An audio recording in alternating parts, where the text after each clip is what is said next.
If you've done any sort of traveling in your lifetime, then you have probably spent time in either a motel or a hotel room. And if you don't want to spend time in a hotel or a motel room, you can always go to Burton RV Sales in Mount Vernon, Indiana, and they will sell you an awesome RV. How's that, John? That's awesome. Lydia and I, we've gotten to the point now where anytime that we're traveling, wherever we're going, we try to find a Hampton Inn. That's not necessarily a plug for Hampton Inn, but if you Hampton Inn, if you want to give me money for that plug, that's fine. We'll take it. Because we know kind of what we're getting. Hotel rooms can be either heaven on earth or hell on earth, depending on where you go and where you stay.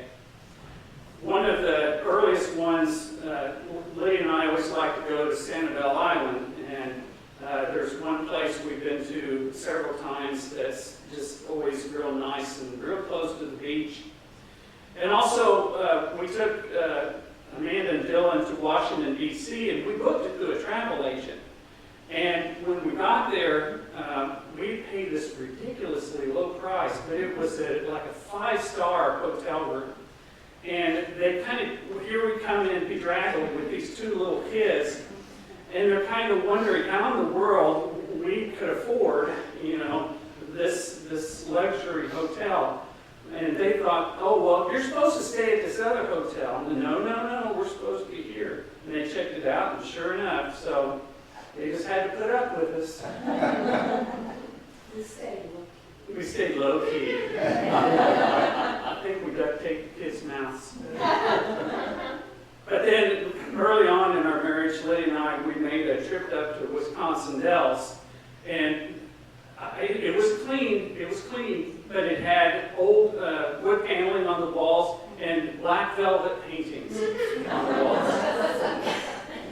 But it was clean. It was clean. It was very clean. Just a little dated. Yeah, on the other hand, before I came down here in 2005, we had taken the kids on a road trip, and we went out to see the Precious Moments Chapel out near Carthage, Missouri. And we were trying to stay on the cheap. And so we go into this, what didn't look like a great hotel, but we had actually went to a nicer hotel, and Lydia says, no, we can't afford that. So we went to this other hotel, and I went in, and we had this little routine down where I would go in, I'd find out the price, I'd go back out, I'd tell Lydia what the price was, and she said, well, see if they'll give it to us for this price. So I had to haggle them down on the price. And so, after haggling this price and after paying for the room, and we get into the room, and it's not good at all. And the kids were looking for, especially Amanda, for any excuse to get out of there. And she happened to look under the bed, and there were French fries underneath the bed. So we call it the French Fry Hotel.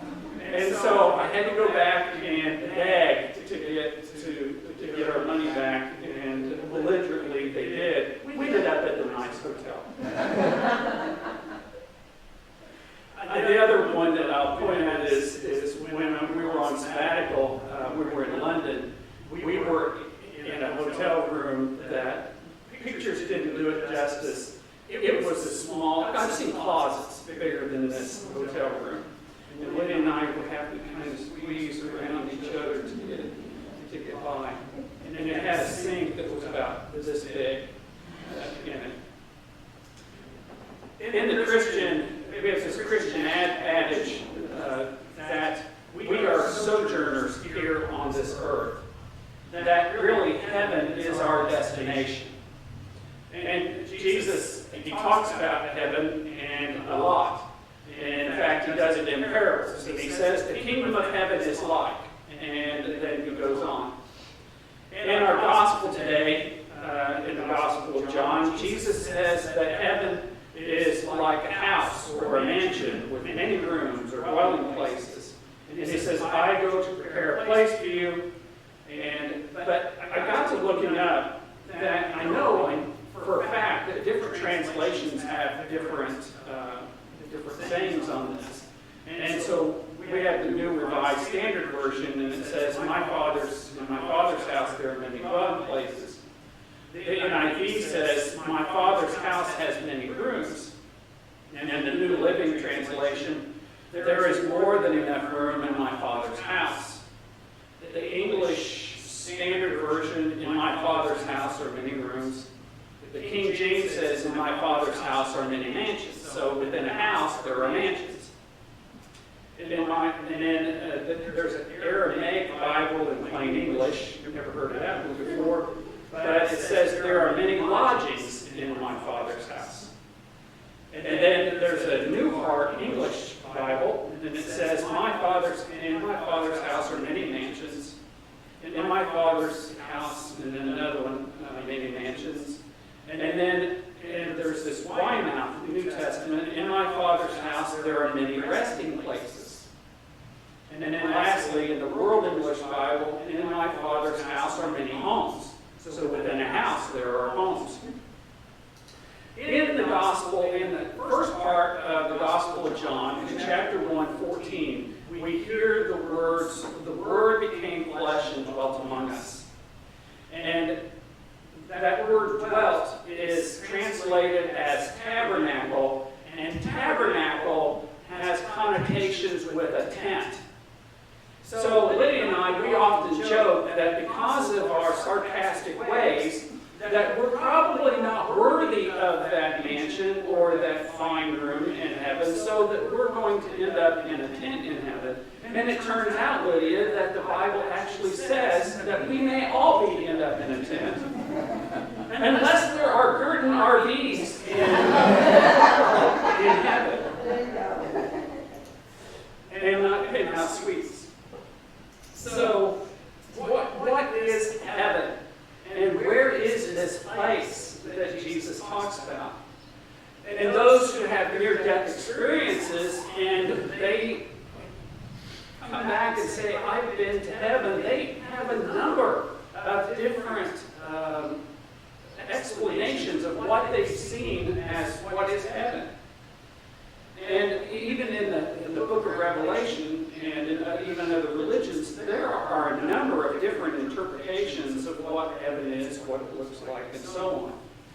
But one of the common themes is that there's a custom-made heaven or dwelling places in heaven. And Jesus talks, but the one thing that Jesus is firm on is the fact that we will all have eternal life. But where will we have eternal life? Again, I say, what the Bible is basically telling us is that we are sojourners on this earth. But actually, we are also sojourners in heaven. So when somebody dies and we say, well, they're going to heaven, and then we're going to go to heaven, and we're going to be with them again. And that's all true. But eventually, what the Bible tells us is that this is only a resting place. And I talk about it when I do my tombstone presentations, that there are tombstones that say, only sleeping. Or they may say, rest in peace, R.I.P. And that's, in a sense, true because what we believe in the resurrection is that Jesus is the first fruits of those who will be resurrected. And though while our spirit is in heaven, eventually there will be a new heaven and a new earth, and we will be on that. Whereas hell is kind of like described as Hotel California, and in the words of, you can check out any time you like, but you can never leave. So in the resurrection, we get to check out of heaven, and we get to go and be in this new place, in this new heaven, in this new earth. And I'm reminded of what Jesus said to the criminal that was on the cross with him when he says, today you will be with me in paradise. And maybe if we're lucky,